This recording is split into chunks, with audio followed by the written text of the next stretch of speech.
Itutuloy mo pa rin ba ang pag-alis mo, ha, Alila? Hindi mo man lang ba pipigilan ang kasal ng Grace mo at ng boss natin na matagal mo nang gusto? May halong pagkadismaya ang tanong ng matalik na kaibigan ni Lila na si Lani.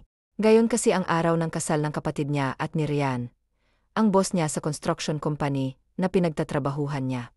Ang puso ni Lani ay puno ng panghihinayang habang tinitingnan ang kaibigan na tila nawawala sa kanyang sarili. Nasa tamang kaisipan naman ako, ne. Saka magmumukha lang akong iwan kung gagawin ko yon. Wala namang alam si Rian sa nararamdaman ko para sa kanya. Maging si Grace, wala rin. Isa pa, fix lang naman ang nangyari sa pagitan nilang dalawa. Ngunit sabi ni Grace, matututunan naman daw ang pagmamahal. Kaya't mas pipiliin ko na lamang na lumayo para mawala ang nararamdaman ko para kay Rian. Nakangiti man si Lila, ngunit kitang-kita ni Lani ang kalungkutan sa kanyang mga mata. Parang isang ulap na nagtatago ng sikat ng araw. Napabuntong hininga si Lani at pinatong ang kanyang kamay sa balikat ng kaibigan. Wala namang masama kung iyak mo ang sakit, Lila. Kaibigan mo ako, kaya hindi mo kailangang mahiya at mag-alinlangan sa akin. Ang boses ni Lani ay puno ng pag-unawa, gaya ng isang ina na nag-aalaga sa kanyang anak. Napayuko si Lila sa mga tinuran ng kanyang kaibigan. Ang sakit, tanging nasabi niya, bago tuluyang kumawala ang pinipigilan niyang luha. Ang hiyak-hiyap ng sitwasyon ko, Lani. Kung sana hindi na lamang nila ako inampon, hindi sana ako nasasaktan ng ganito. Si Mommy lang ang tanging nagparamdam sa akin na hindi ako ampon. Samantalang si Daddy at si Grace, araw-araw nilang pinapamukha sa akin na hindi ako parte ng kanilang pamilya. Sana noong una pa lang na tumibok ang puso ko, para kay Rian, pinigilan ko na. Kaso wala hulog na ako sa kanya. To the point na para na akong masisiraan ng ulo nang malaman kong ikakasal na siya kay Grace. Gracehan ko pa talaga. Lahat ng hinanakit niya ay tuluyan niyang inilabas. Parang isang bulkan na sumabog matapos ang mahabang panahon ng pagkaipi. Simula pa noong high school, si Lani ang kaibigan ni Lila. Ngunit ni minsan ay hindi niya sinabi rito ang mga mabibigat na dinadala sa dibdib. Gulat at pag-aawa ang rumehistro kay Lani. Hindi niya sukat akalain na ang masayahin at palabirong kaibigan ay may kinikimkim palang sakit sa dibdib.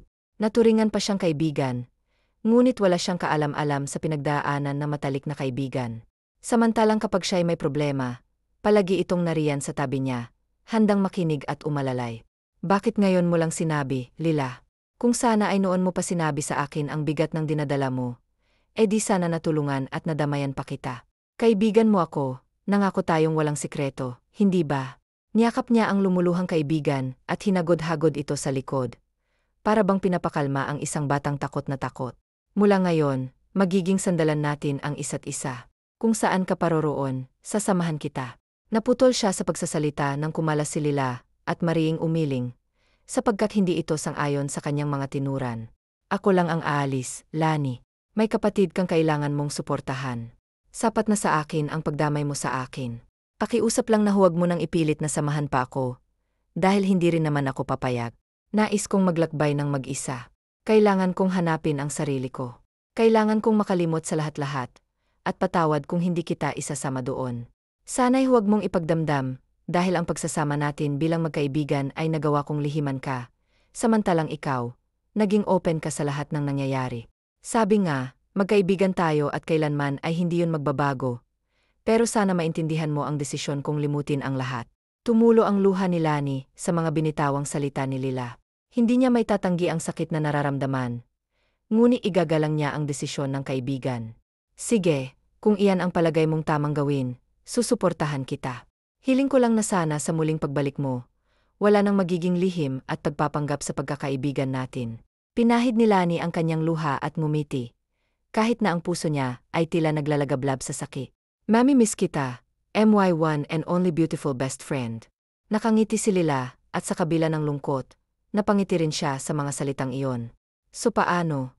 Tuloy-puloy na talaga ang pangingibang bansa mo? Tanong ni Lani, ang boses nito ay puno ng pag-aalala. Tumango si Lila.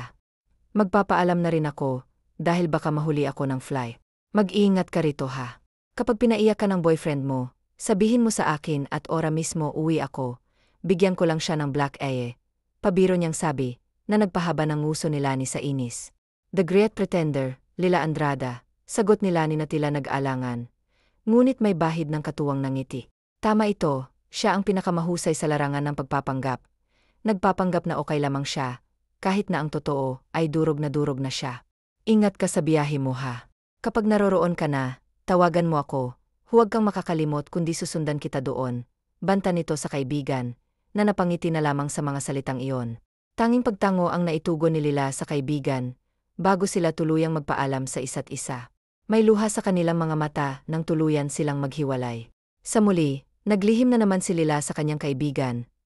Dahil dumiretso siya sa simbahan, kung saan ginaganap ang engrandeng kasal ng kanyang kapatid na si Grace at ng boss niyang si Ryan. Natutop ni Lila ang kanyang bibig nang mabungaran sa entrada ng simbahan, ang pagdadaop ng mga labi ng dalawang taong nasa harapan ng altar. Sunod-sunod ang pagpatak ng kanyang masaganang luha, parang ulan na walang humpay. Paalam, lihim kong sinisinta. Paalam, Momiko, mahina niyang sambit bago tuluyang tumalikod at patakbong tinahak ang nakaparadang taxi na naghihintay sa kanya. Diretso na po tayo sa airport, kuya, emosyonal niyang saad sa taxi driver. Ang boses niya ay tila nag-umapaw ng damdamin. Pagsakay ng eroplano, pinigil niyang humikbi, dahil hindi niya nais makaagaw ng atensyon.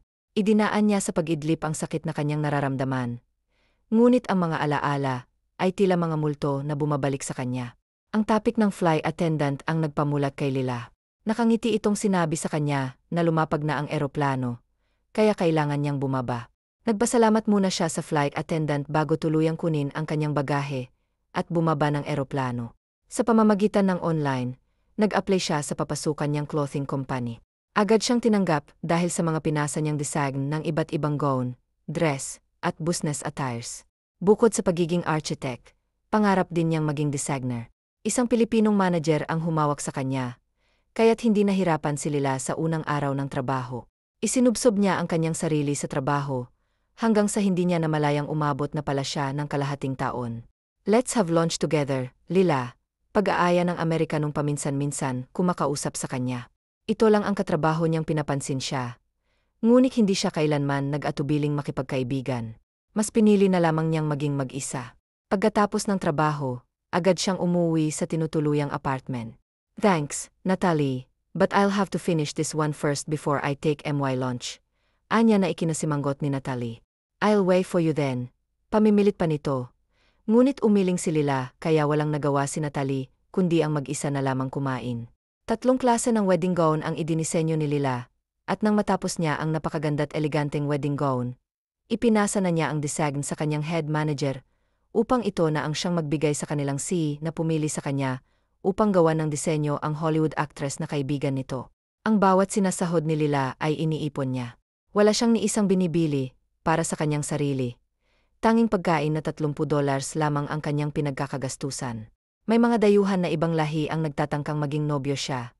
Ngunit bigo ang mga ito, dahil tuluyan ng isinara ni Lila ang kanyang puso. Nawalan na siya ng gana sa lahat, maliban sa kanyang trabaho. Dumiretso na siya sa tinutuluyan niya, nang matapos ang oras ng trabaho. Naligo muna siya bago nagluto ng kanyang hapunan. Napabuntong hininga si Lila nang muling tumunog ang kanyang cellphone, at pangalan ng ina ang lumitaw sa screen.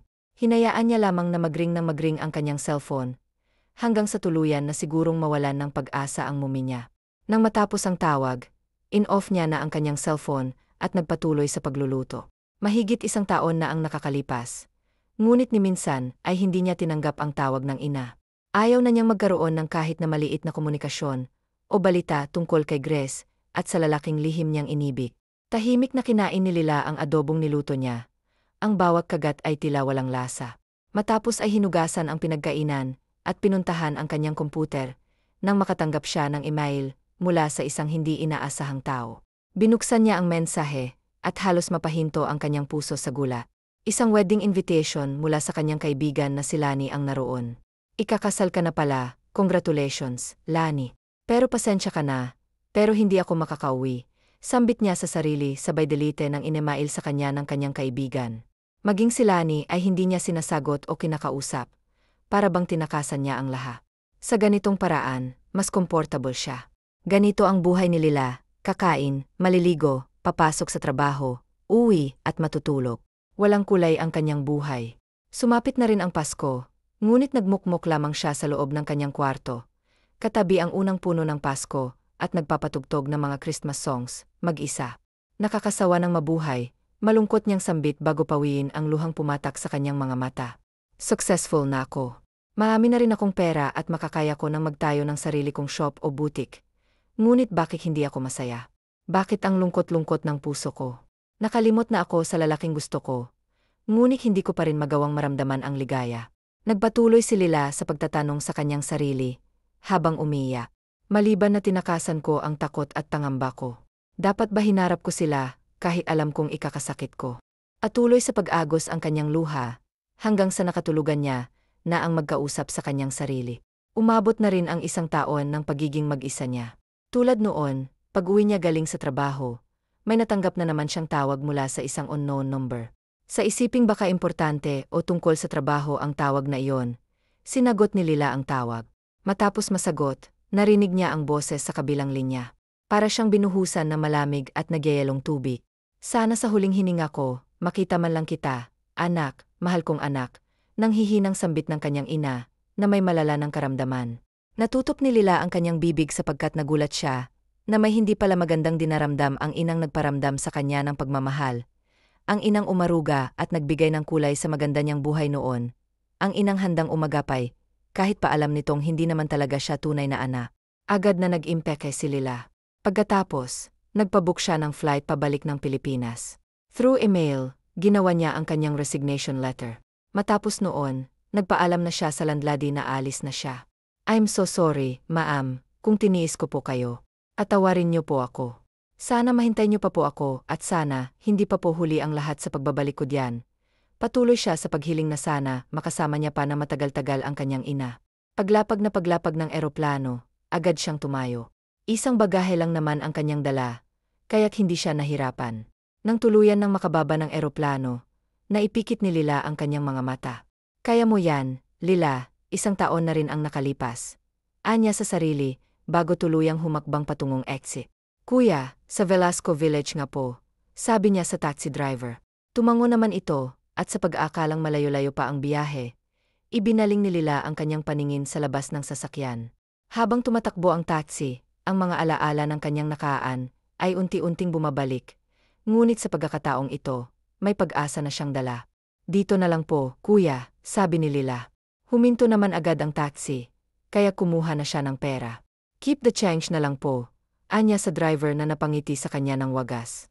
Matapos magpasalamat, huminga ng malalim ang dalaga, bago tuluyang humakbang patungo sa mansyon ng mga taong kumupkop sa kanya.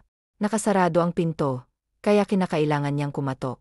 Senyorita, bulalas ng mayordoma nang mapagbuksan siya ng pinto. Naku, mabuti po't dumating na kayo. Nagdedeliryo na ho kasi si madam at pangalan niyo po ang bukang bibig.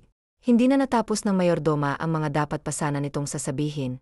Dahil patakbo nang pumasok si Lila sa malaking bahay. Dumiretso ang dalaga sa silid ng ina, at doon nga niya, nabungaran ang malabong ina sa sobrang payat nito. Malayong malayo sa dating malulusog at masigla nitong katawan. Mommy, luha ang nang-agaw sa kanyang mga mata nang lapitan ang nahihirapan niyang ina. Pinilit na itaas ng ginang ang kamay nito, upang abutin ang mukha ng kanyang anak. Umiiyak ang ama ni Lila, si Grace, na nakamasid lamang sa kanila. Walang planong makisalo sa kanilang mag-ina. Ngayon maaari na akong mawala, dahil nasilayan ko na ang ikalawa kong prinsesa. Paalam mga mahal ko. Yun lang at bumagsak na ang payat na kamay ng ginang kasabay ng pagpikit ng mga mata nito, na sinabayan ng pagtunog ng aparatong nakakonekta sa katawan nito. Mommy, honey, sabay-sabay nilang sambit, naglulumiyad ng tahanan na wala ng buhay. Pagsisisi, yun ang tanging nararamdaman ni Lila. At tuloy siya sa paghagulgol, habang hawak ang kamay ng ina. Ang ama at kapatid niya naman ay magkayakap. Sa unang pagkakataon, ay nagtulong-tulong sila sa pag-asikaso ng burol. Walang samaan ng loob, nagturingan silang parang isang tunay na pamilya. Hanggang sa maganap ang ikalawang burol, muling nasilayan ni Lila ang lalaking akala niyang nalimot niya na. Adrian, say, Lila, tawag ni Rian habang ipinapatong ang kanyang kamay sa balikat ng natutulig na dalaga. Hindi siya nito tinitignan man lang, kaya ipinasya na lamang ni Rian na lapitan ang asawa. Love. Tawag ni Rian sa asawang hinahaplos ang kabaong ng ina.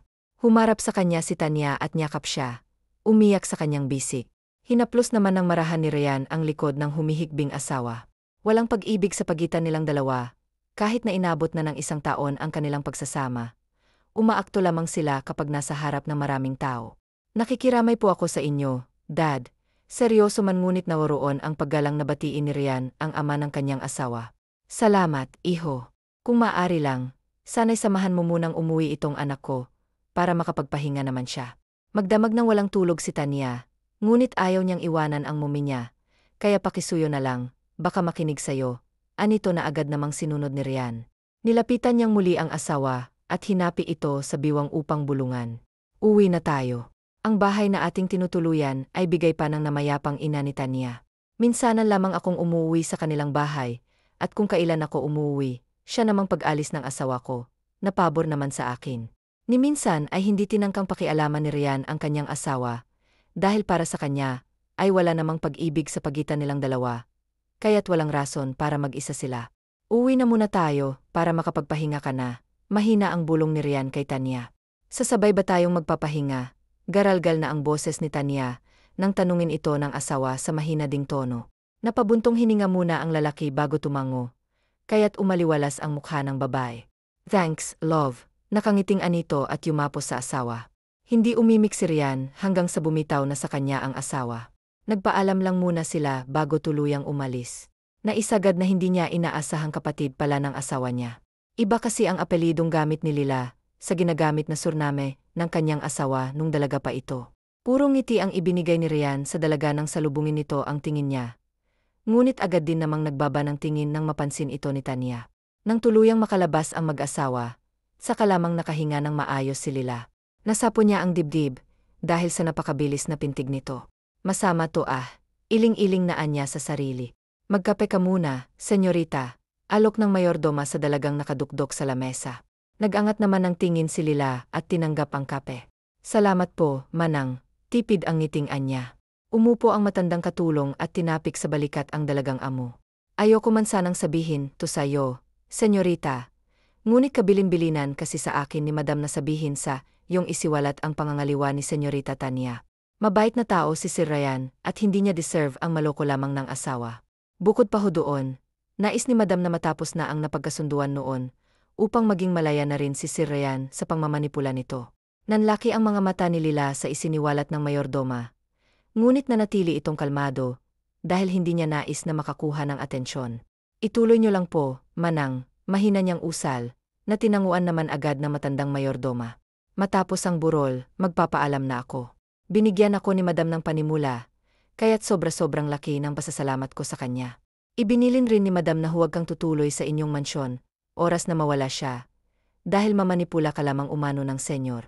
Kagaya kasi ng iyong kapatid, ipapakasal ka rin niya sa isang milyonaryo, upang mas maging maimpluwensya ang ama-amahan mo. Anito pa na mas lalong nagpagimbal sa dalaga. Ibiniling niya ang tingin sa unahan, kung saan naroroon ang inang labis ang pagmamahal sa kanya. Muli ay naging emosyonal si Lila, dahil kahit malayo na siya at naglayas, inisip pa rin siya ng mumi niya, hanggang sa huli nitong hininga. Mas lalo pang tumulo ang luha ni Lila, dahil sa pagsasayang niya ng mga panahon na dapat kasama niya ang kanyang ina-inahan.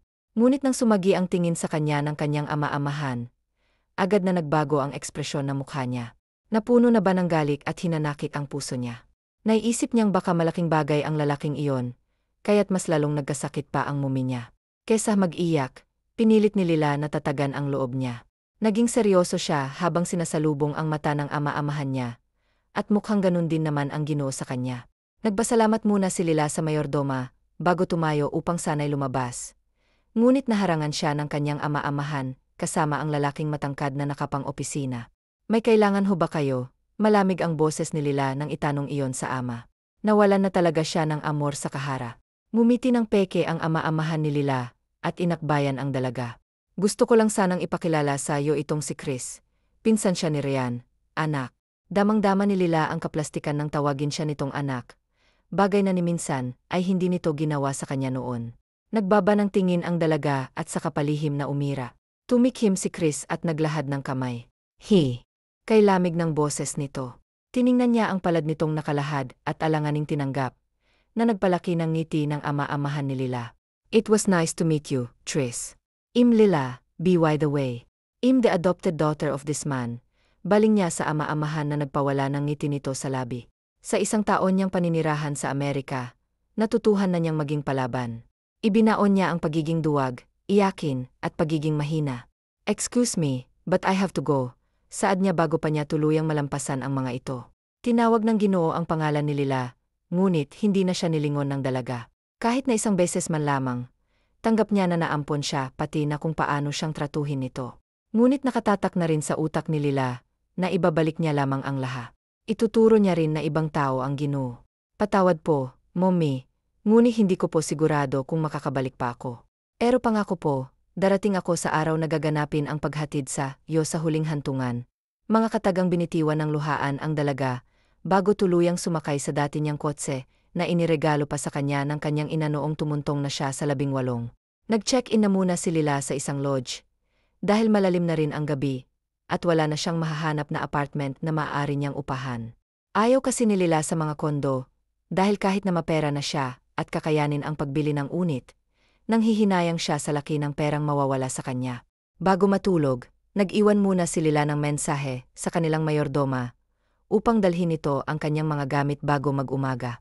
Hindi na niya nais pang bumili ng mga bagong damit, dahil mga bago at branded ang kanyang mga damit na naiwan sa kanilang mansyon. Ang iba ay binigay pa sa kanya ng kanyang ina, at ang iba naman ay galing kay Natalie, na naging kaklose niya rin nang nasa Amerika pa siya. Madaling araw nang may kumatok sa inuupahang kwarto ni Lila. Madali lamang siyang magising kaya't agad niyang pinagbuksan ang kung sino man. Pasensya na, senyorita, kung medyo natagalan.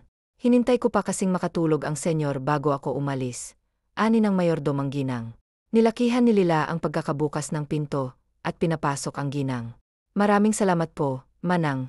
Yumakap si Lila sa itinuturing niyang pangalawang ina, dahil maaasahan niyang talaga ito. Sos, wala iyon.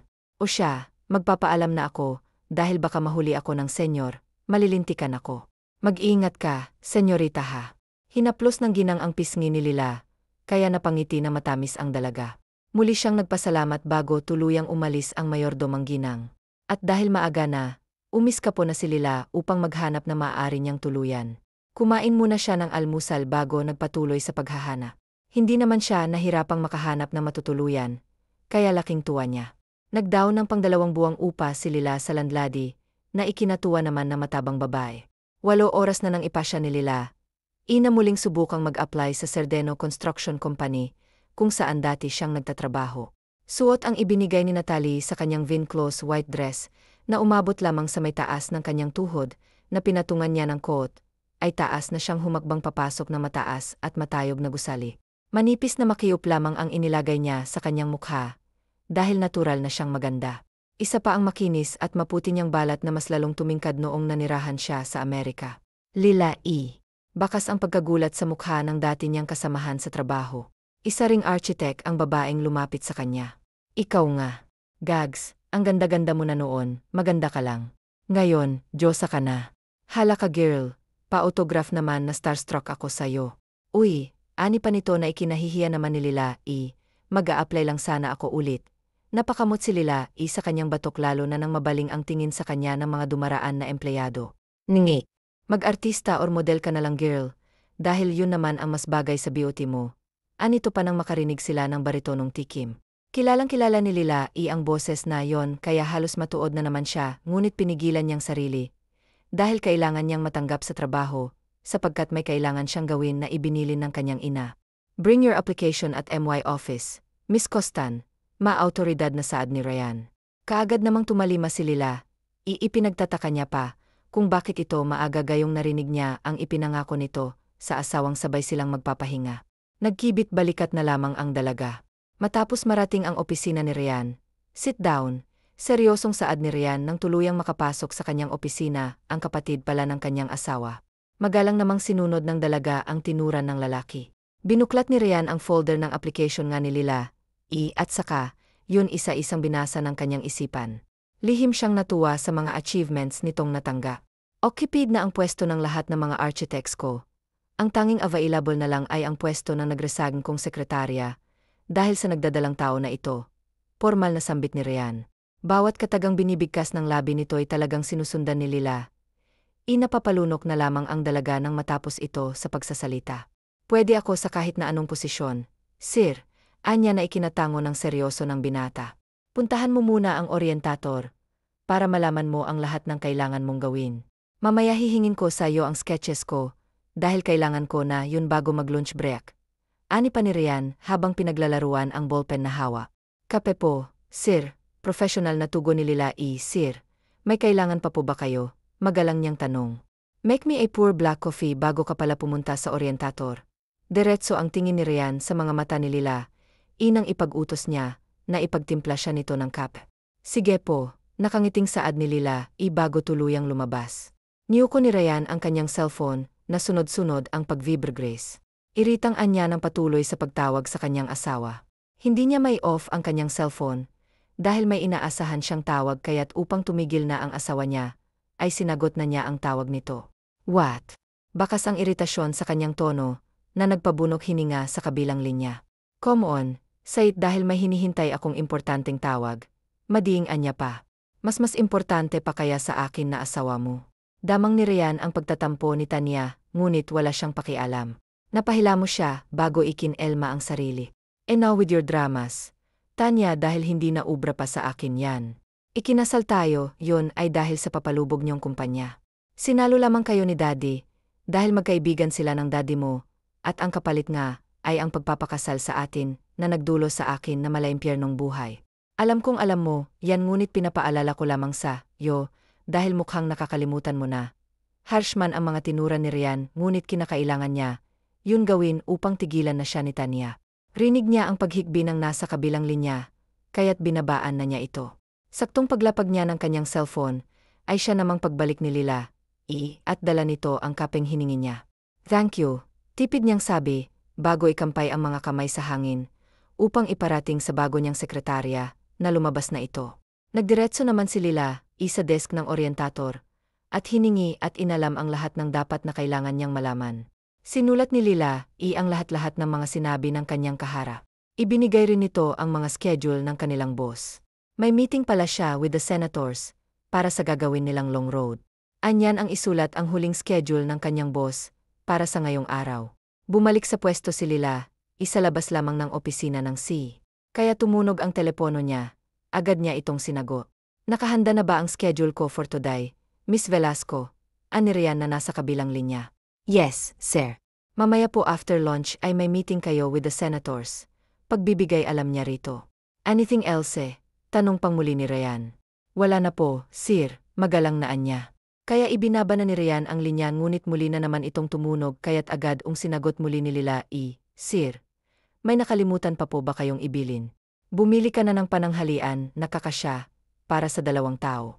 Samahan mo na rin ang headache reliever, please. Nasa drawer mo pala yung office card na gagamitin mong pambayad. Hindi na hinintay pa ni Ryan na makasagot ang dalaga dahil agad niyang binaba ang linya. Ilang gabi na kasi siyang walang maayos na pahinga kaya't sumasakit na ang kanyang ulo.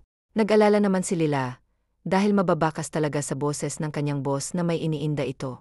Kinuha niya ang sinasabing card ni Ryan, saka nagmamadaling tinahak ang elevator, saka pinindot ang ground floor. Katapat lang naman ng building ang isang restaurant. Kaya mabilis lamang siyang nakapag-take out ng pagkain ng kanyang boss. Sa pagpasok niya sa elevator, ay siya ang pagpasok ng lalaking pinakilala sa kanya ng kanyang ama-amahan kagabi. Umusog siya sa kabilang bahagi, habang ang lalaki naman ay nasa kanan at seryoso lamang.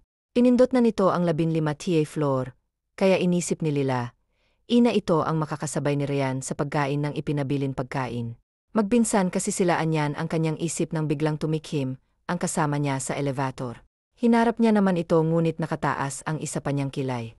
May kasunduan ang ama ko at ang ama-amahan mo. Ngunit wala akong planong sundin ang nais nilang gawin sa atin, kaya hindi mo kailangang kabahan. Anit na nagpalaglag ng panga ni Lila, ipasukan niya ng langaw. Masungit na ani ng lalaki, kaya't mabilis na itinikom ni Lila, ang bibig. Okay, tugon na lamang ni Lila, isa lalaki, bago tuluyang bumukas ang elevator. Kaya dali-daling lumabas siya, at malalaki ang hakbang na tinahak ang opisina ng boss niya. Sir, si Mr. Chris Sardo po, nasa labas papapasukin ko po ba?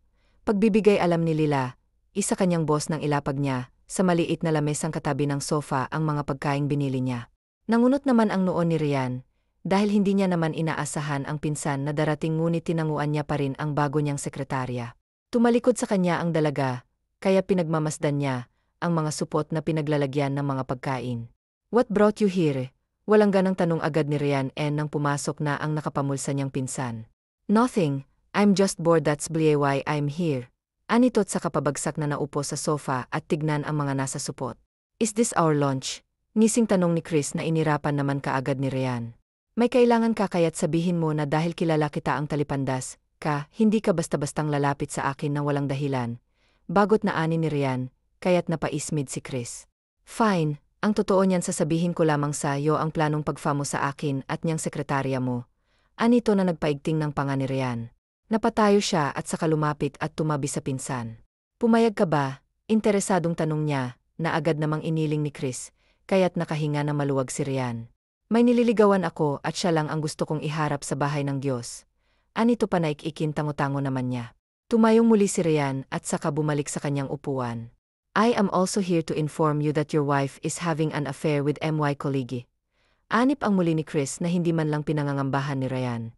Batid niya ang masangsang na gawain ng asawa ngunit hinahayaan lamang niya. Dahil wala naman siyang pakialam sa babae. Ngunit lahat ng kalokohan nito ay may mga pruweba siya.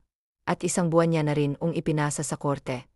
Upang mapawalang bisa na ang kanilang kasal. Hindi iyon alam ng lahat. Dahil sinisekreto niya lamang sapagkat plano niyang ilabas kapag na-approve na ng korte ang ipinasa niyang reklamo. Grace Ned. Jealous, ngising saad ni Luke nang inisihan lang ni Ryan. Not at all, preskong anya. Umalis ka na nga, dahil may kailangan pa akong tapusin. Nakakaabala ka, dagdag pa ni Ryan na nagpasimuno Luke ngunit tumayo naman ito at saka nakapamulsang nagpaalam na sa kanya. Nang tuluyang makaalis ay tinawagan na ni Ryan ang kanyang sekretarya upang sabayan siya nito sa pagkain ng ipinabili niya rito. Sabayan mo na akong kumain Lila, anya sa linya at saka agad na ibinaba na masabi yon. Nasapon naman ni Lila ang dibdib ng ibaba na ng kanyang boss ang tawag. Ang bilis na naman ng tibok ng puso niya, pinipigilan niya, sapagkat bawal ngunit sadyang taksil ang puso niya, at patuloy na tinitibok ang pangalan ng boss niya. Huminga muna ng malalim si Lila, bago tuluyang pumasok sa opisina ng kanyang boss. Pakiayos na yung mga pagkain, dahil kailangan kong bilisan ang paglaki, sa kanya si Lila. Walang tinugon si Lila ngunit sinunod niya naman agad ang ipinapagawa nito. Okay na po sir, anya rito at kaya't binitawan na ni Ryan ang ballpen na hawak, saka iniligpit ang mga papeles, na kanyang pinipirmahan lihim na napangiti si Ryan, na makitang pinagsisilbihan siya ng pagkain ng dalaga. Thanks, tipid niyang sabi na matamis ng ngitian ni Lila. Kumain na nga sila ng tahimik, at nang matapos ay iniligpit na iyon ni Lila, habang si Ryan naman ay pumasok na sa CR. Prepare yourself because we're leaving, ani Ryan kay Lila pagkalabas nito ng comfort room. Yes, sir, may tisalabing tugon niya, bago lumabas ng silid. Si Lila ay para sana bumalik sa pwesto niya, ay nakita niyang ininom ng boss niya ang gamot na ipinabili nito sa kanya. Lumabas na si Ryan matapos bitbitin ang isang envelope. Marunong ka bang mag-drive? Tanong agad ni Ryan nang huminto sa harapan ni Lila. Opo, sir. Tugon naman ni Lila, kaya't kinuha ni Ryan ang kanyang susi na nasa bulsa ng kanyang pants at agad iyong ibinigay sa kanyang sekretarya. Ipag-drive mo muna ako patungong Elite Cave. Anito at saka nagpatyo ng humakbang patungong elevator. Habang si Lila ay tahimik lang na nakasunod rito. Nasa likuran ni Ryan si Lila nang mag-vibrate ang cellphone nito. Tinignan iyon ni Lila at sinasabi sa mensahe na bukas na umano gaganapin ang paghatid sa huling hantungan ng kanyang ina. Napabuntong hininga siya. Sikapin kong makarating, mommy, anang kanyang isi. Mabilis lamang nilang narating ang parking area, kung saan nasa unahan banda ang mamahaling kotse ni Ryan. Pinindot ni Lila ang buton, kaya't nalaman niya ang tamang pwesto ng sasakyan ng kanyang boss. Pinagbuksan niya si Ryan ngunit sinita siya nito, at ipinag-utos na isara ang pinto na agad niya namang ginawa. Pumasok ka na sa driver's seat. Ani Ryan na agad namang sinunod ng dalaga, at nang makapasok na ito ay siya namang pagbukas niya nang ipinara niyang pinto ng kanyang kotse. Napangiwi naman si Lila sa ginawa ng kanyang boss, ngunit ipinagsawalang bahala niya na lamang. Sinimulang paandarin ni Lila ang sasakyan. May kalayuan ang destinasyon nila, kaya't nang lingunin ni Lila ang kanyang boss ay natutulog na ito. Wala pa rin kasing pagbabago sa itsura nito sa tagal din ng panahon, ay hindi niya akalain na hindi talaga nilimot ng puso niya ang lalaking kanyang sinisinta. Hindi mapigilang mapangiti ni Lila sa isiping wala pa itong anak sa kanyang kapatid. Para bang kinukutkot ang kanyang puso sa kilik. Masaya talaga siya habang pinagmamasdan ang boss niya. Kung ganito nga naman ang view, ay talagang hindi siya magsasawa. Kahit pa alam niyang mali, ay pinagpapantasyahan niya pa rin ang boss niyang asawa ng kanyang kapatid. Tuluyang narating ng dalawa ang kefe na sinasabi ni Ryan. Tinapik-tapik ni Lila ang pisngi nito, upang sana'y gisingin ng hulihin nito ang kamay niya, saka hinila palapit, kaya't ang nangyari ay nakasubsob ang mukha ni Lila sa matigas na dibdib ni Ryan. Payakap lang sandali, ani Ryan habang hinahaplos ang ulo ng kayakap na sekretarya. Hindi malaman ni Lila ang kanyang gagawin. Konti na lamang kasi ay madidikit na rin ang kanyang dibdib dito. Nakadama ng kapanatagan ang lalaki sa bisig ng dalaga. Habang nasa ganoon silang sitwasyon, lihim na napangiti si Ryan at ramdam niya ang konting paggaan ng kanina'y mabigat niyang nararamdaman. Thanks, maya-mayang ani niya nang kumalas na sa yakap si Lila. Tuloy ay kita niya pa ang pangangamatis ng pisngi ni Lila, kaya't napangiti siya. Binuksan na ni Ryan ang pinto at saka lumabas. Dito ka na lang, hintayin mo ako, biling pa niya sa namumulang dalaga. Tango lamang ang tanging itinugon ni Lila, kaya't iniwan na siya ng kanyang amo. Natigil lamang sa pagwawala ang puso ni Lila nang makita sa kabilang kalsada ang pamilyar na kotse. Bumaba ang sa tingin niya ay may-ari ng kotse at kasunod nito ang Grace niyang hapit na hapi ang suot. Ikinapit pa nito ang kamay sa braso ng hindi kilalang lalaki, saka nagtagpo ang kanilang mga labi. Mabilis na kinuha ni Lila ang kanyang cellphone at vinidyohan ang kanyang mga nakikita. Naghiwalay ang mga labi nito, saka magkahawak, kamay na pumasok sa kefe na mismong pinasukan ni Ryan. Paktay kang bata ka, bulalas niya nang makita sa babasaging pader ang paglagpas ng dalawa sa nakatalikod na si Ryan. Kita niya ang pagsalubong ng kilay ni Ryan, ngunit wala itong ginawa hanggang sa umupo sa katapat na upuan ng dalawa. At nang tatawag na ng waiter, ay nagulat ang kanyang Grace nang makita ang asawa nito na naroroon din pala. Ayaw ni Lila na makisawsaw, kaya't mas pinili niyang manatili sa loob ng kotse at tanawin ang mga susunod na mangyayari. Tumayo si Tanya at saka akmang lalapitan ng asawa nang pinigilan siya ng kanyang nobyo. Umakto tayong normal, Bobby, dahil nakakahiya kapag nalaman nilang kabit mo lang ako. Ani ng nobyo ni Tanya sa kanya, kaya't muling umupo ang babae, saka nagtawag ng waiter, upang humingi ng tubig sapagkat parang natuyo ang lalamunan niya sa matatalim na titig ng kanyang asawa. Tumayo na ang kasing ni Ryan na si Emartan saka nagpaalam, dahil tapos na ang napagkasunduan nila, kaya't naiwan ng mag-isa si Ryan sa upuan. Naglakad palapis si Ryan sa kinaupuan ni Tanya. Bukas o sa makalawa, asahan mong darating ang annulment paper sa bahay niyo. Pakipirmahan na lang kaagad, dahil kung hindi pa ay ipupursu. Hindi niya ito nililingon o pinakikinggan man lang. Tapos na ang panggagamit nito sa kanya, at oras na para pagbayaran nito ang mga kalokohang pinagagagawa nito. Maging ang ama nito'y nais niyang sampahan ng kaso sa pangungulimbat nito ng pera sa kanilang isa pang kumpanya, na ipinagkatiwala ng kanyang ama rito, sapagkat nasa ibang bansa na ito, upang asikasuhin ang iba pa nilang mga negosyo doon. Ryan, okay ka lang ba? Kagat-labing tanong ni Lila, na tinanguan lang ng lalaki. Ako na magmamaneho, kaya't lumipat ka na ng pwesto Anito kaya tumalima naman agad si Lila, at umupo sa katabing upuan. Tahimik lamang sila pareho, habang nasa biyahe. Huminto ang kotse sa tapat ng isang magarang restaurant, at gaya ng dati ay naiwan na naman sa loob ng sasakyan si Lila. Senator Santos ang kasing ni Ryan, kaya't medyo natagalan nito, dahil maraming detalye ang ibinibigay na may tungkuling lalaki kay Ryan. Mapamili o mapamalaki man ang proyekto ay sinisigurong pulido, upang hindi sila mapahiya sa mga tao. Thank you for your time, Mr. Cardeno. Sabay na tumayo ang dalawang lalaki at saka nagkamay. Maraming salamat din po, Mr. Senator sa pagtitiwala sa aming kumpanya. Magalang namang tugon ni Ryan na ikinangiti ng lalaki. Naunang umalis ang Senator Santos, habang si Ryan naman ay nanatili pa ng ilang minuto, bago tuluyang lumabas at tumasok ng kanyang sasakyan. Hinubad ni Ryan ang suot niyang coat, saka ipinatong sa balikat ng natutulog na sekretarya. Tahimik niya muna itong pinagmamasdan, bago tuluyang paandarin ang kanyang sasakyan. Dumaan muna siya sa drive-thru at nag-order ng pagkain. Pagkatapos ay dumiretso siya sa kanyang kondo, dahil hindi niya nais na umuwi pa ng bahay na inuuyan ng salawahan niyang asawa. Sleepyhead, wake up, panggigising niya kay Lila na agad namang nagising. Sumama ka na muna sa akin sa loob, dahil may inorder akong pagkain. Ani Ryan saka bumaba at binitbit ang inorder niya sa msdo. Nagulat pa si Lila nang makita ang coat na nasa kanyang balika. Hindi niya mapigilang amoyin yon. Ang bango, nakangiting anya.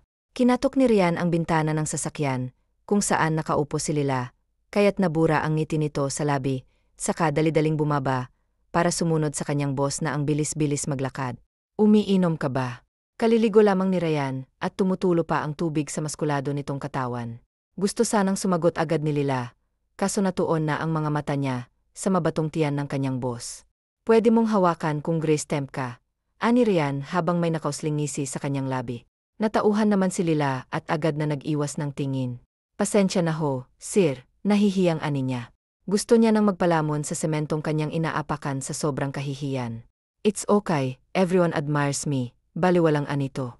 You're not answering my question, anito pa. Opo, umiinom po ako, nakagat pa ni Lila ang ibabang labi. Dahil kahit na pinigilan niyang mautal ay nautal pa rin siya. Great!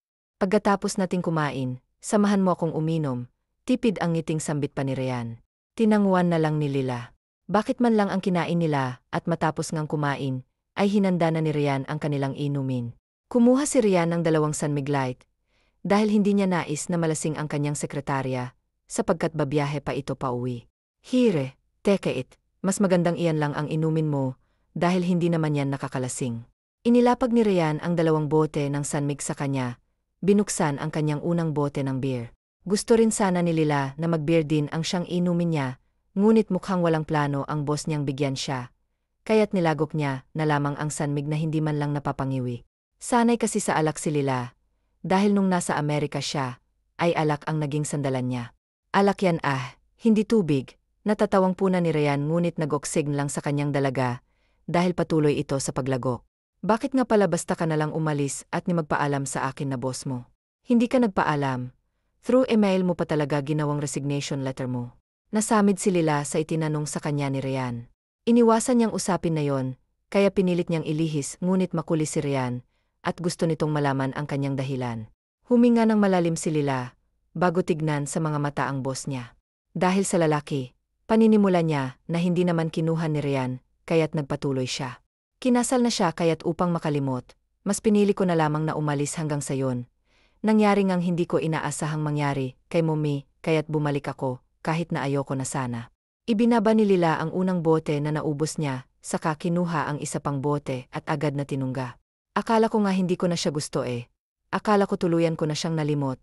Pero mali pala ako. Dahil kahit na mali nagpapatuloy pa rin pala puso ko sa pagpintig para sa kanya. Nabaka sa labi ni Lila ang pamemike, sa kanyang ngiti, napansin naman ni Ryan. Mali ang magmahal ka ng taong nakatalina, dalaga ka kaya't huwag mong sayangin ang oras mo sa kanya. Wala kayong pag-asa kaya't itigil mo na ang maling pag-ibig na para sa lalaking sinasabi mo. Ani Ryan bago nito laklakin ang ikalawang bote. Mapait na napangiti si Lila, kasabay ng kanyang luha, na agad naman niyang pinawi. Pahingi nga, bitin mabilis niyang sabi matapos kunin ang isang bote ng beer. Dahil naubos niya na ang kanyang iniinom na San Mig. Hinayaan na lamang siya ni Ryan. Nagwentuhan pa sila hanggang sa hindi na malayang naubos na nilang lahat ang bote ng beer na inilabas ni Ryan. Nagpaalam lang saglit si Ryan na ihi ito, habang si Lila ay panay ang ngata ng pulutang manok na natira kanina. Init na inis si Lila, kaya't hinubad niya ang suot na dress, kaya naman tanging tube, at cycling na lang natira niyang saplot. Nakadama na rin siya ng pamumuno ng kanyang pantog, kaya't, kahit na para nang umiikot ang paligid niya, ay pinilit niya pa ring pumunta ng banyo na nagawa niya naman. Matapos umihi ay naghugas ng kamay si Lila, saka tinahak ang shower room upang maligo, dahil labis ang init na nararamdaman ng kanyang katawan. Binuksan niya ang shower na ikinatili niya, dahil cold ang napindot niya imbis na warm. What the Are you insane? Bulalas ni Ryan nang maabutan ang panginginig ng dalaga sa kanyang banyo. May tumawag kasi sa kanya, kaya sinagot niya muna iyon, at nang matapos ay binalikan niya sa verand ang dalaga ngunit wala na ito. Gusto kong maligo kasi naiinitan ako. Lasing na talaga si Lila, dahil maging ang pananalita nito ay hindi na maintindihan ngunit yung maliligo ay naintindihan naman ni Ryan. Napabuntong hininga ang lalaki saka pinindot ang warm ugres, at kumuha siya ng kanyang shower gel, saka inumpisahang sabunan ang lasing na babae. Kumuha rin siya ng shampoo at nilagyan ng mahabang buhok nito. Panay lamang ang lunok ni Ryan, habang ang kanyang mga mata ay naglalaro sa paglilikot ni Lila, ay nasagi niya ang gitnang bahagi ni Ryan, kaya't agad iyong nabuhay, bagay na pinipigilan sanang mangyari ni Ryan. Damn it, don't you dare touch her again. Woman or else hindi ka makakakalakad ng isang buwan. Banta niya ang sabi, kaya tiningala siya ng lasing na si Lila na katatapos niya lamang banlawan. Kinagat nito ang labi niya sa kanito, hinaplos ang kanyang pisngi, na muling nagpalumo kay Ryan. Lila, stop. Pigil niya ngunit hindi siya pinapakinggan ni Lila, at inabot na nga nito ang kanyang labi. I'm so in love with you, Ryan.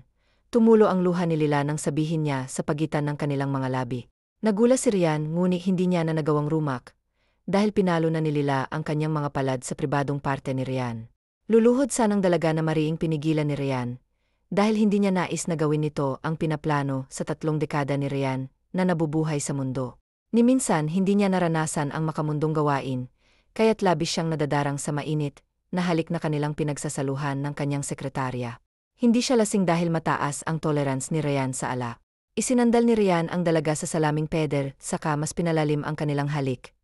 Ano man ang kahinatnan ng kanilang gagawin, ay handang panagutan ni Ryan, basta't mailabas niya lamang ang nagsusumidhi niyang kagustuhan na mapagbigyan ang kanyang sekretarya.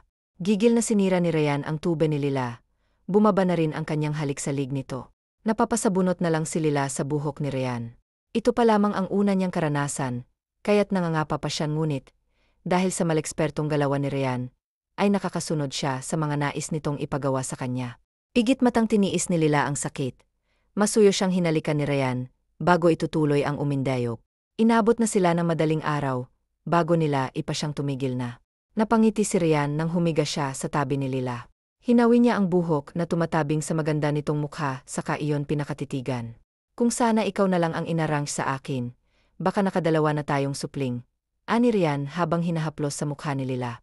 I'm starting to like you too, pag-amin pa ni Ryan. Noon pa nakuha ni Lila ang gresensyon niya, ngunit nawala lamang ng basta na lamang itong umalis. At ngayon nga ay muling nabuhay na naman ang umusbong niyang pagtingin noon para sa dalaga. Inihilig ni Ryan ang ulo ni Lila sa kanyang braso, saka siya, umakap din dito at ipinasya na rin na matulog. Sa mansyon naman ng mga Velasco, ay nagingit-ngit sa gali ang senyor. Dahil hindi matutuloy ang usapan nila ng kanyang kaibigan. Tumanggi na kasi si Chris at sinasabi nitong may iba umano itong pakakasalan. Hindi ito maaari, gigil niyang sambit bago tunggain ang alak na kanyang hawak. Kinabukasan ay matinis na boses ni Tanya ang nagpagising sa senyor. Tanging mga katulong lamang ang nagbabantay at tumatao sa burol, habang ang senyor ay tanghali na at lahat ngunit tulog pa rin. Nakailang alak rin kasi ito kagabi. Oras na ng libing ni ma'am pero kulog pa rin kayo. Nakapamewang na sermon ni Tanya sa ama kaya't bumangon na ito. Gusto sanang sabihin ni Tanya ang nangyayari sa kanila ng kanyang asawa ngunit magagalit lamang sa kanya, ang kanyang ama, kaya't inilihim niya na lamang at siya na lamang ang reresolba ng problemang kanyang ginawa. Nagtanghalian muna ang mag-ama bago ipa siyang lumarga. Dahil naghihintay na sa kanila ang mga nakidalo sa libing.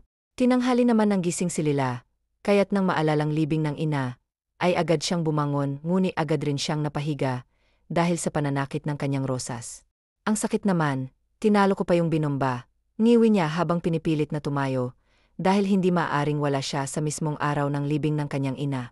Ika-ikang lumabas ng kwarto si Lila, at naabutan niyang nagluluto si Ryan sa kusina. Ryan, tawag niya rito kaya't lumingon nito sa kanya. Bakit? Tumayo ka na. Mahiga ka na muna't dadalhan na lang kita ng pagkain. Bakas ang pag-aalala ni Ryan, para kay Lila ngunit hindi siya pinakinggan ng dalaga. Hindi ako pwedeng mahiga lang, Ryan.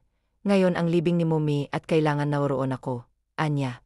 Pero masakit ang ano mo ba, makakaya mo ba, nag-aalala pa ring sambit ni Ryan. Kayang-kaya ko, pain reliever lang ang katapat nito, kaya makikisuyo sana ako. Agad namang tumalima si Ryan at naghalungkat sa kanyang medicine kit saka, kumuha ng pain reliever. Hindi niya muna iyon pinainom sa dalaga, dahil hindi pa ito kumakain. Kumain na muna tayo bago ka uminom ng gamot. Pahayag ni Ryan na sinang-ayunan naman agad ni Lila. I didn't expect that you were so wild. Ani Ryan matapos silang kumain na nagpasidaan ng ikinangiti naman ni Ryan. Pinapaalala ko lang, baka kasi nakalimutan mo. Ani pa nito habang may nakakalokong ngiti sa mga labi. Wala naman akong maalala, matapat na sambit ni Lila, habang nakayuko. Then let's do it again next time. Kapag hindi ka nalasing para hindi mo naman makakalimutan. Biglang nasinok si Lila, isa mga tinura ni Ryan. Inabutan naman siya nito ng tubig na agad niyang ininom. May in-order na rin pala akong damit mo, dahil yung ginamit mo kagabi hindi mo na mapapakinabangan, dahil kagaya nga ng sinabi ko na masyado kang nagpakawild na humantong nga sa pagkasira ng saplot mo. Ani Ryan, kahit na ang totoo ay siya itong naging wild sa kanila ni Lila nahihiya lamang siyang aminin. Sunod-sunod na lamang na nilunok ni Lila ang kanyang laway, saka muling uminom ng tubig, dahil labis siyang nagugulantang sa mga pinagsasasabi ni Rian. Natapos na nila ang kanilang pagkain, kaya't naligo na sila't naghanda para sa pag-alis. Nakaalalay lamang si Rian sa nahihirapang dalaga. Hindi lumapit sina Rian at Lila sa mismong pinaglilibingan. Pumwesto sila sa may kalayuan at nakontento na lamang na pagmasdan ang pagtabo ng lupa sa kabaong ng namayapa.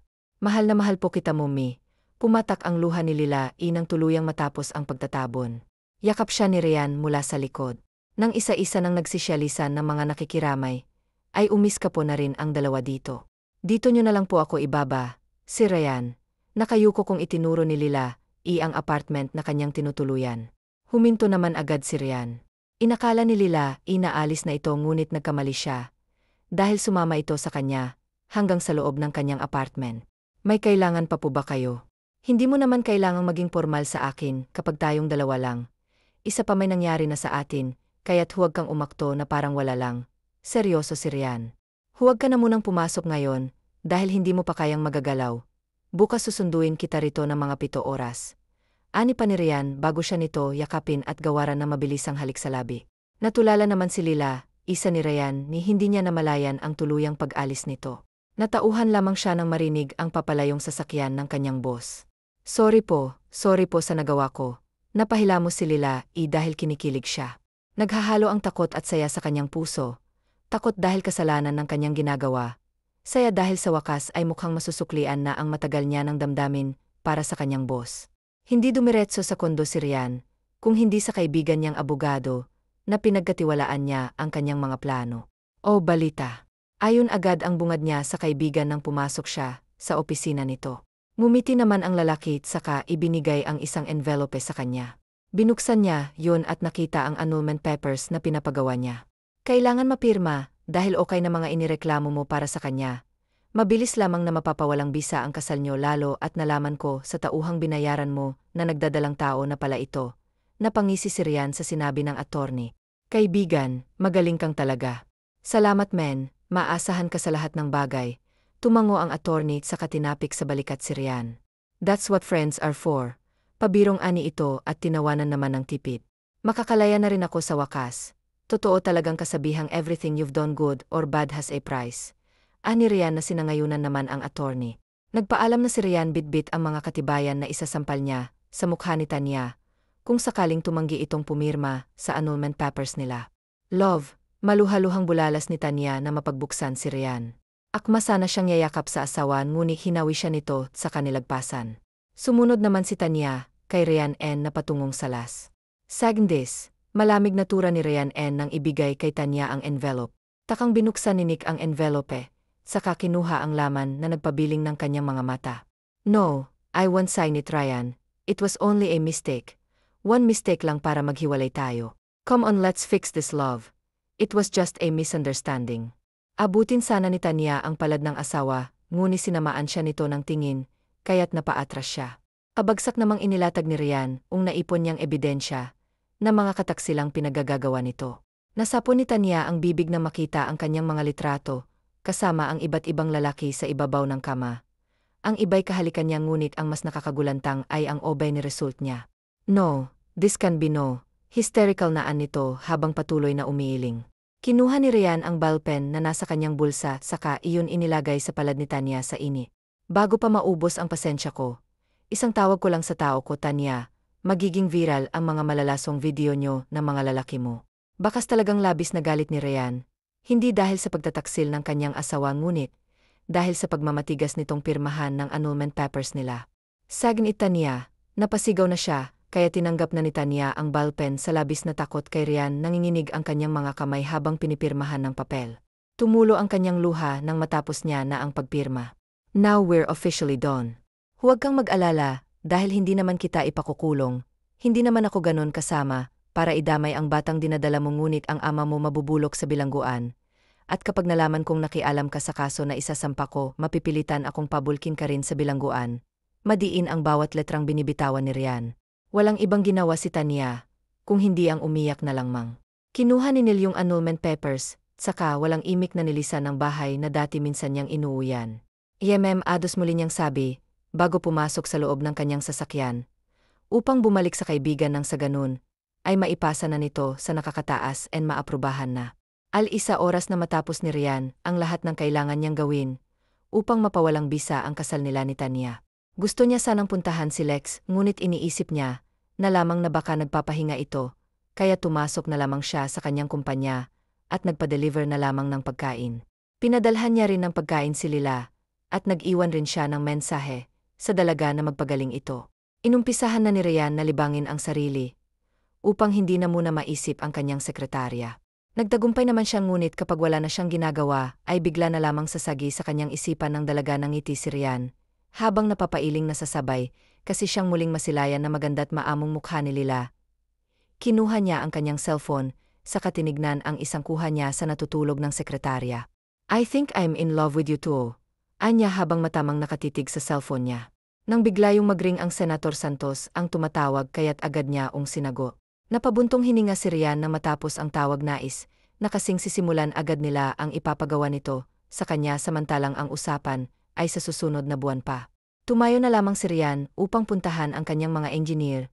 Nagtataka pa ang kanyang mga empleyado na makita siyang dumayo pa sa unit ng mga ito, gayong iniisip ng mga itong may sekretary na ang kanilang si. Gusto ng Senator Santos na gawin na natin ang project na ibinigay niya sa atin, kaya naman kung maaari, ay tapusin niyo na ang mga kailangan niyong tapusin. Dahil bukas mismo sisimulan na natin ang project, with that long road na gusto ng mga Senator Santos. Ani Ryan sa kanyang mga engineer na nagsitanguan naman agad. Muling bumalik sa opisina si Ryan, at dahil magalima oras na ay nag-out na siya, dahil tapos naman na siya sa lahat ng kailangan niyang gawin ngayong umaga. Dumaan muna sa isang flower shop si Ryan, upang ibili ng bulaklak si Lila. Nag-take out na rin siya, na makakain nila with matching pawin-pahi. Malawak ang kanyang ngiti nang pagbuksan siya ni Lila. "Hello," nahihiya namang bati nito sa kanya. Ibinigay ni Ryan ang bulaklak na alanganin namang tinanggap ni Lexi. "Peace offering ba to, kasi nakokonsensya ka sa pangwawasak as a woman who has an admirer?" Kinindatan ni Ryan si Lila na nagpula naman sa pisngi nito. "So admire kita?" Kagat ni Lila ang ibaba niyang labi nang tanungin niya yon. "Yes," walang pag-aalin lang ang tugon nito. "Pero hindi naman pwede dahil kasal ka na." "I know, pero malapit naman ang mapawalang bisa ha." Gulat ang rumehistro sa inosenteng mukha ni Lila. "Nag-file na ako ng annulment papers because of your sister, since sobra-sobra ng panlolokong ginagawa niya sa akin na hindi ko naman dinibdib. Dahil wala namang pag-ibig sa pagitan namin, pure business ang rason, kaya kami kinasal at ngayon nga tatapusin ko na yan dahil gusto kong pakasalan naman ang babaeng totoong gusto ko." Lumapit si Ryan kay Lila at sa kanito, hinapit sa biwang ang dalaga, at walang ano-anong hinuli ang nakaawang nitong labi. "I'm planning to be your husband soon." Ryan ang maghiwalay ang kanilang mga labi. Hindi na imik si Lila, pakiramdam niya ay nasa alapaap siya. Muling nagtagpo ang kanilang mga labi, tumigil na si Ryan nang madama ang pagkabuhay ng kanyang sundalo. "Gusto pa sana kitang halikan, kaso natatakot akong maangkin ka, ayokong mas lalo kang masaktan. Kaya titiisin ko na lang muna ang kagustuhan kong muling pasukin ka sa ngayon. Kumain na muna tayo." Hinila na ni Ryan ang kamay ng dalagang nagmistulang hinog na kamatis na naman pinaupo niya na lamang si Lila, habang siya ay isinasalin sa mga mangkok ang kanyang mga pinamili. Binuksan niya rin ang wine, kaya nagmistulang dinner grace ang nangyari sa pagitan nilang dalawa. "Ryan, yem tayo na ba?" Nilunok ni Lila ang hiyang nararamdaman niya. Nais niya kasing magkaroon ng linaw ang mga nangyayari sa kanila ni Ryan. Ngumiti ang lalaki at saka lumapit sa kanya. "Mula nang isuko mo ang sarili mo sa akin, ay naging pag-aari mo na ako, at gan ka rin sa akin. I love you too." Hindi na ni Ryan hinintay ang I love you ni Lila. Kaya't napangiti sa kanyang dalaga. Bumaba ang tingin ni Lius sa mapupulang labi ni Lila. Inapalunok siya, dahil naakit na naman siya na masarap at malambot na labi ng dalaga. Okay na ako, Ryan, hindi na masakit yung anumang iniisip mo hanggang sa ngayon." Ani Lila, kahit na ang totoo ay medyo nananakit pa ang niyang parte. Lumawak ang iti ni Ryan, at para itong uhaw na sinabasib siya ng halik. Binuhat ni Ryan si Ligi, at mabilis na dinala sa kama, nang hindi man lang naghihiwalay ang kanilang mga labi, mapusok man ngunit nawaroon naman, ang pag-iingat. Muling nag-isa ang kanilang nagbabagang katawan. Ipinasya ni Ryan na tumatlamang upang makapagpahinga na sila ni Lila. Dahil may kailangan pa siyang asikasuhin bukas, 2 months lang kasi ang palugit sa kanila, at hindi nais ni Ryan na mapahiya, kaya naman kahit na madilim pa sa labas ay bumangon na siya, at naghanda ng kanilang almusal. Ginising niya si Lila, upang sabay na silang makakain. "Huwag ka na munang kumasok dahil pupunta kami ng mga engineer ko sa site. Mainit doon at mababagot ka lamang kaya't dumito ka na lang. Uwi na lamang ako mamayang tanghali at magdadala ng pagkain, kaya't huwag mo nang pagurin ang sarili mo sa paghahanda. Bumawi ka na lang sa akin ng mga lutong bahay kapag mag-asawa na tayo. Dinampian ng halik ni Rian ang noon ni Lila. May Lila, humabol pa ng halik si Rian bago tuluyang umalis. Halos magwala naman ang puso ni Lila sa labis na kaligayahan ngayon, ay nabigyan na ng katuparan na matagal na niyang inaasam-asam hindi na siya natatakot. Dahil pinoproseso ng annulment ng grace niya, at ni Rian, wala en magiging hadlang sa kanilang dalawa. Nasa ganong isipin si Lila, inang may kumatok sa pinto, kaya't agad niya yung binuksan. Bruha, narito ka na pala sa Pilipinas tapos hindi ka man lang nagsasabi. Ang kaibigan ni Lila, Ina Silani ang kanyang panauhin, may kalakihan na ang tiyan nito nang dambahin siya ng yaka. Buwisit ka na inis ako sayo, napaluha ito at ganun din siya. I'm sorry. Tangi niyang nasab ngunit pinalo lamang siya ng kaibigan sa braso. Matitiis ba naman kita? Pasalamat ko talaga mahal kitang Bruhilda ka, dahil kung hindi ako kinalimutan na rin kita kagaya ng ginawa mo sa akin. Bakas na bakas ang labis na pagtatampo ni Neri, para sa kaibigan, kaya't hiyang-hiya si Lila. Tumahan ka na, hindi naman ako galit nagtatampo man ako ngunit kailanman hindi ako magagalis sa'yo. Pinunasan ni Neri ang mga luha ni Lila. Ikakasal na ako sa makalawa at ikaw ang gusto kong may do of honor. Nakangiting wika pa nito na ikintango at ngiti ni Lila. Inakay ni Lila ang buntis na kaibigan upang maupo sa sofa. So kamusta ka na grabe ang ganda-ganda mo na blooming ka rin, kaya natiti ak kung may dahilan, yan sino ba kakilala ko ba? Sunod-sunod na usisa ni Neri, kaya't inawat siya ng kaibigan. Isa-isa lang mahina ang kalaban so sino nga ba atat na tanong pa ni Neri. Si Rian, pag-amin niya na nagpangiti sa kaibigan. Binaman ba ka pumayag na maging kabits mo naman o ganda-ganda mo, pero mas pinili mong sumabit sa may asawa na ang masakla pa kapatid mo pang kinalaban mo, nasa tamang pag-iisip ka pa babi baka wala na halikan at masamahan kita sa psychiatrist at maagapan yung sakit mo. Ani Neri sa nagpapanik na paraan. Kumalma ka nga Neri, agad na sabi ni Lila sa kaibigang over kung makariyak. Proseso ng annulment nila Rian at Grace marami kasing kalokohang ginawa ang Grace ko sa pagsasama nila ni Rian. Buntis din to ngayon ngunit hindi sila yung ama't saka, kaya lang naman sila kinasal, dahil yon sa gusto ng mga magulang nila, walang pagmamahal sa pagitan nilang dalawa Neri, kaya hindi mo naman kailangang mag-hysterical. Mahinahong paliwanag ni Lila ganon, tangi nitong nasabi. So anong status nyo? Tanong na lang nito. In a relationship proud na saad ni Lila, may nangyari na sa amin at pinapanalangin ko na may mabuo na kami. Napangiwi naman si Neri sa mga tinuran ng kaibigan ngunit masaya naman siya. Para dito sadyang nagulat lamang siya, dahil bilang babae, ay hindi niya nanaisin na mapariwara ang itinuturing niya ng kapatid. Nagwentuhan pa sila ng mga isang oras hanggang sa ayain na si Neri ng kanyang fiance, na umuwi na dahil may trabaho pa ito. Nagday lamang kasi ang asawa ni Neri sa trabaho, para masamahan ito ang asawa. Kapag hindi ka dumating sa araw ng kasal ko Lila, hana ko sinasabi ko sa iyo, banta pa ni Neri habang nakasakay na ito sa kotse. Natawa naman si Lila sa kaibigan. Panga ako pupunta ako, kaya tumahimik ka na dyan buntis. Anya na nagpangiti na kay Neri nagpaalam na ang mga ito sa kanya, at tumasok lamang siya nang tuluyang mawala ang mga ito. 10 oras pa lang naman kaya may oras pa siyang maligo maglinis. Sumapit ang 2 oras 30 minuto and dumating na si Rian bitbit ang kanilang pagkain na tinake-out niya sa isang restaurant na nadaanan niya. Napakaaliwalas ng mukha mo ngayon, may magandang nangyari ba or ako ang dahilan? Ani Rian nang maihanda niya na ang pagkain nila. Isa ka na doon, pero mas naging masaya ako, dahil pinuntahan ako na matalik kong kaibigan na si Neri, dati rin siyang architect mo. Pero nagresign at tanong nalaman niyang buntis na siya. Paninimula niya na tinanguan na lang ni Rian, dahil naalala niyang tinutukoy nitong kaibigan. Ikakasal na siya sa ikalawa at ako umano ang maid of honor niya. Masaya pang pagbabalita ni Lila, habang puno ang kanyang bibig ng pagkain. Napangiti na lamang si Rian sa nakikitang kakutan ni Lila. Gusto mo rin bang ikasal? Bigla ang tanong ni Rian na matapos na silang kumain. Kahit naman sinong babae, gustong maikasal sa lalaking mahal na mahal nila tantya ko nga, ay matagal na. Mga 3 o 2 buwan. Ngumiti lamang si Lila, at maya-maya pa ay nagpaalam na sa kanya si Rian, dahil mag-aala negatibo isa na.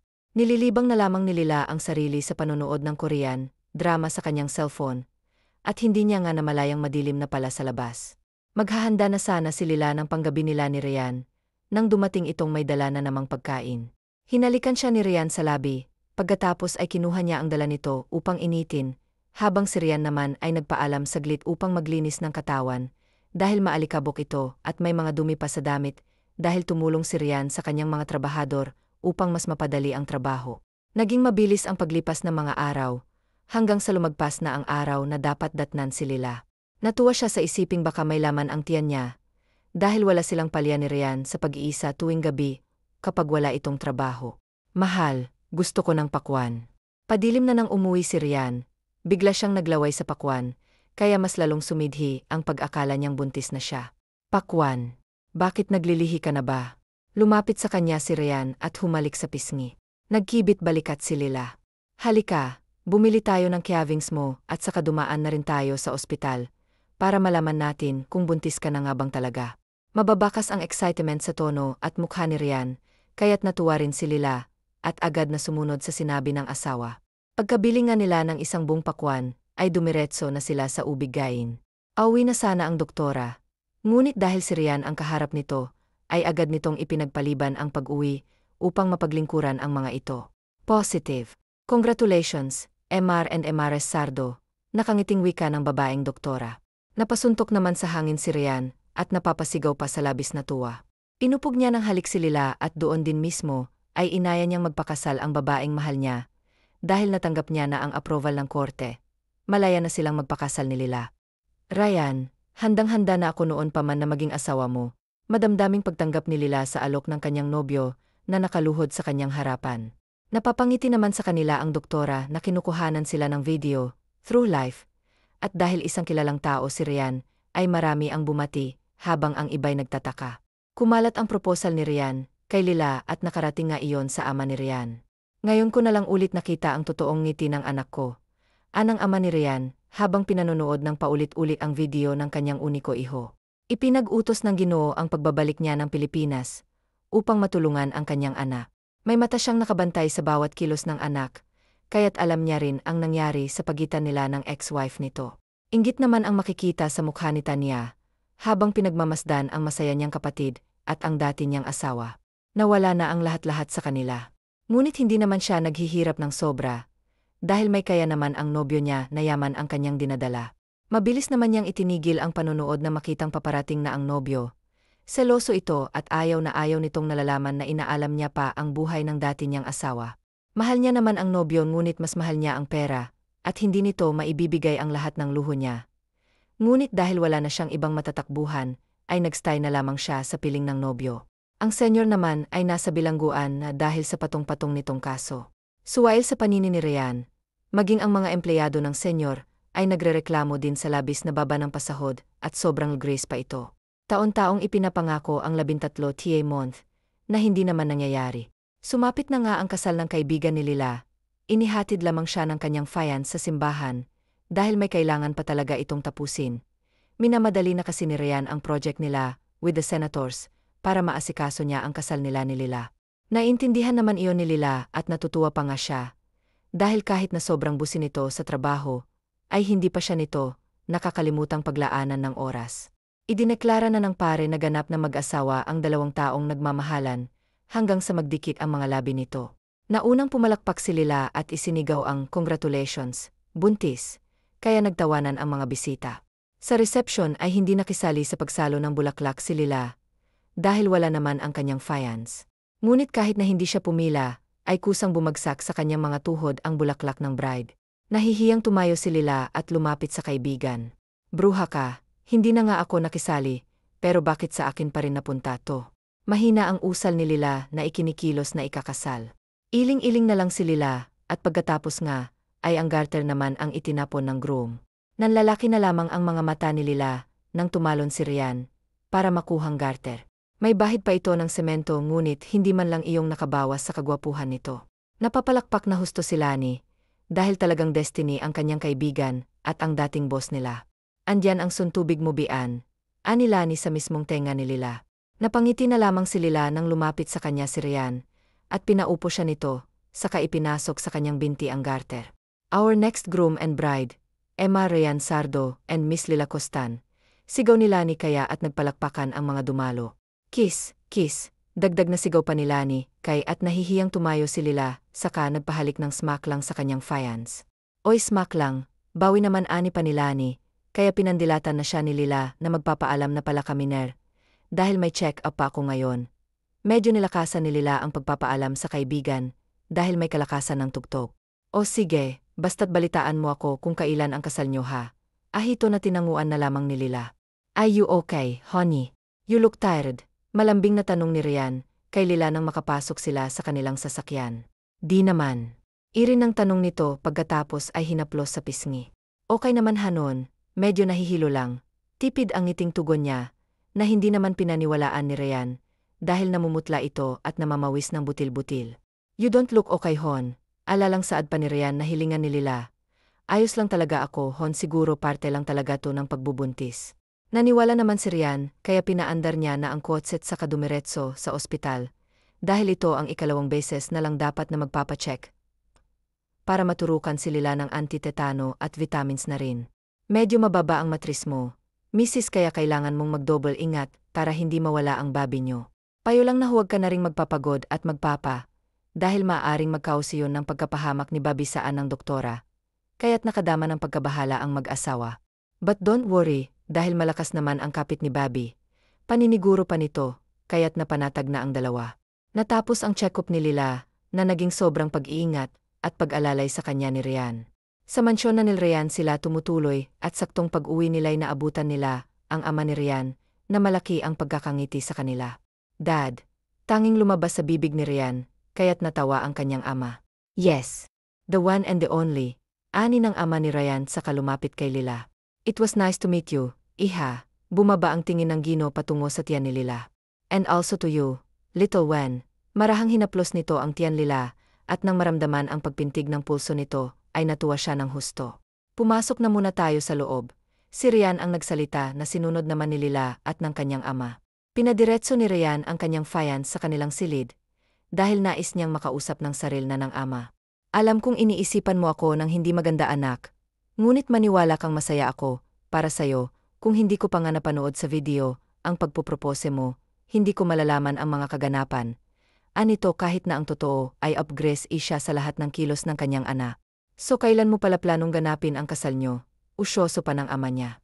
Bukas. Tipid niyang tugon na ikintango-tango ng kanyang ama. Ako nang bahala sa pag-aasikaso ng kasal nyo. Asikasuhin at alagaan mo na lamang ang mapapangasawa mo. Sagot ka ng daddy din ngayon may baby boy. Anang Ginoon na nagpangiti kay Ryan kaya't natawa ang kanyang ama. I'm not a kid, so stop that dad dahil nakakasuka. Lukot ang mukha ni Ryan na isinambit pa iyon na mas lalong nagpatawa sa ama niya. Iniwan na lamang ni Ryan ito, dahil mukhang wala na itong balak na tumigil sa pagtawa. Naabutan niya sa kanilang kwarto ang kanyang Fanny, na mahimbing ang pagtulog. Umupo sa gilid ng kama si Ryan, at sa kanya hinaplos na marahan ang pisngi ng asawa. I love you so much honey, maraming salamat sa Diyos dahil ibinigay kanya sa akin. Dinampian niya na magaan halik ang labi ni Lila. Napangiti siya nang hilahin siya nito, kaya't napahiga siya. Ganito ang kanyang fiance, akala mo may gising ngunit tulog na tulog ito. Malikot itong matulog at kung anong maabot ay niyayakap na kagaya na lamang ngayon. Wala kang katulad mahal ko, namumukod di ka sa lahat. Nangingiting anya kay Lila bago ipa siyang ipikit na rin ng mga mata. Pagsapit ng umaga ay naunang nagising si Ryan. Maingat siyang umalis sa kama, upang hindi maistorbo ang tulog na mahal niya. Naghilamos muna siya at nag-toothbrush, bago ipa siyang bumaba, upang ipaghanda ng pagkain ng mahal niya. Sa salas ay naabutan niya ang ama at ilang taong hindi niya kilala. Naroroon din si Chris na may kasamang babae, na may ginuguhit sa may kalakihan no tebo. Anong nangyayari dito? Kunot ang noon niyang tanong kaya lumapit sa kanyang ama niya, saka siya inakbayan. Hinihahanda ang kasal ng magiging anak ko na rin. Kinindatan siya ng ama at saka siya tinapik sa balikat lihim namang napangiti si Ryan. O sige na, hayaan mo na kami rito at gawin mo ang kailangan mong gawin. Ipinagtulakan siya ng ama kay at natatawan na lamang siya. May nakahanda ng pagkain sa lamesa, kaya't iyon na lamang ang dinala nila, para kay Lila. Tulog pa rin ang mahal niya ang pagbalik niya, kaya't ipinasya niya na munang maligo. Tapos niya naman na ang project nila, kaya't wala na siyang alalahanin pa. Nag-leave din muna siya ng mga isang buwan, dahil narito naman na ang kanyang ama. Nais na kasing pagsilbihan si Lila lalo pat sinabi ng doktor, na kailangan nilang mag-double ingat, para maging safe ang kanilang anak. Saktong pagkatapos maligo ni Ryan, ay siya namang pagising ni Lila. Naggukusot pa ito ng mata kaya at napangiti siya. Ipinagpapasalamat niyang hindi maselan ng pagbubuntis ni Lila. Wala rin itong pili sa pagkain, kaya't naging magaan ang buhay ni Ryan, hindi gaya ng mga kakilala niyang mga pamilyado na naghirap sa kakahanap at pagkuha ng mga pinaglilihihan ng mga asawa nito. "Good morning, honey." Lumapit siya kay Lila at sa kanya ito hinalikan sa labi. "Kanina ka pa ba gising?" Nagakamot sa ulong tanong sa kanya ni Lila na agad niya namang tinanguan. "Pasensya na Hanon, hindi man lang kita magawang pagsilbihan samantalang ikaw, kahit subsob na sa trabaho, nagsisilbihan pa rin ako." Nakangusong sambit ni Lila. "Ang kute mo naman Hon." Tatawa-tawang saad ni Ryan sa kapanggigilan na maumbok na pisngi ni Lila. "Kumain na lang tayo at baka mamaya niyan ikaw pa ang makain ko Ryan." Sabay nakaw ng halik kay Lila na pinamulahan na lamang. Naglalambingan pa muna sila matapos nilang ipagpasyang bumaba. Nagulat pa si Lila, isa mga taong nagtanong sa kanila ni Ryan kung anong themed ang gusto nila para sa kanilang kasal. May idinisenyo rin ang babaeng katabi ni Chris na isusuot niya raw ngunit hindi niya yun nagustuhan dahil may Dream Ghibli na siyang iginuhit para sa kanyang sarili. Nagpaalam muna siya sa mga ito upang kunin ang tinatago niyang disenyo para sa kanyang pangarap na wedding gown. Pagbalik niya ay ibinigay niya ang ginuhit niya sa babae na nagpalaki sa mga mata nito, naroroon pa ang pirma niya sa baba, kaya't nakilala siya ng babae. Binibining L, bulalas ng babae, sa kamanghang tumingin, kay Lila na animoy isa siyang sikat na artista. Ikaw yung ano na binibining L na nagdisenyo ng mga walang katulad ng mga wedding gowns, dresses at iba pa." Anang babae na tinanguan lang ni Lila dahil nahihiya siya sa papuring natatangga. "Oh my goodness. I'm a big fan." Anito pa sa kalumapit sa kanya't humiling ng selfie na malugod namang pinagbigyan ni Lila E. Natapos ang pagpeprepare ng sakto lamang nakasal nila Ryan at Lila E. Nasabi itong sakto lamang dahil hindi ang grande ngunit hindi rin naman simple.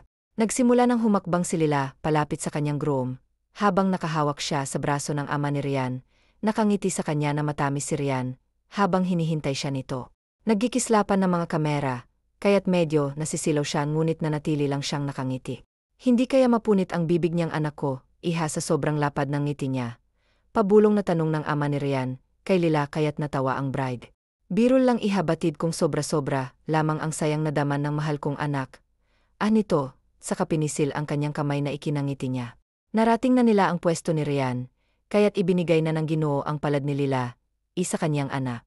"Gusto ko 3 apo ha," anang Ginoo bago umalis at umupo sa tabi ng pamangkin niyang si Chris. "I love you, Annie, Ryan." "I love you too." Matamis na tugon naman ni Lila. Ibago nila harapin ang magkahawak ang kamay ang paring magbibigay ng basbas sa kanila, upang sila'y ganap na maging mag-asawa. Tago sa puso ang binitawan nilang pangako, para sa isa't isa.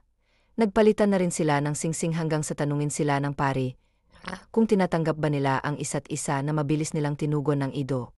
"Ryan Sardo and Lila Kustan, kayo ngayon ay dineklara kung ganap na mag-asawa, maaari mo nang halikan ang iyong asawa." "Ryan," saad ng pari na ikinangiti nilang pareho. Walang veil si Lila, dahil hindi niya nais na harangan ang magandang view ng kanyang asawa. "My wife," ani Ryan, bagpagon masuyong hinalikan ng mahal niya ngayon, ay asawa niya, napalakpakan naman ang mga taong dumalo na maghiwalay na ang kanilang mga labi. "I love you," sabay nilang pangako sa isa't isa. Sumaglit lamang sina Ryan at Lila sa reception. Wala ang kaibigan ni Lila, dahil naglabor na ito. Matapos kang makisalo na mag-asawa sa mga bigating tao, na dumalo sa kanilang kasal, ay nagpaalam na sila, dahil pagod na si Lila, at gusto na nitong magpahinga. Walang naging problema sa siyam na bang pagbubuntis ni Lila. Maging ang pagsasama nila ni Ryan, ay wala ring naging problema, almost perfect na.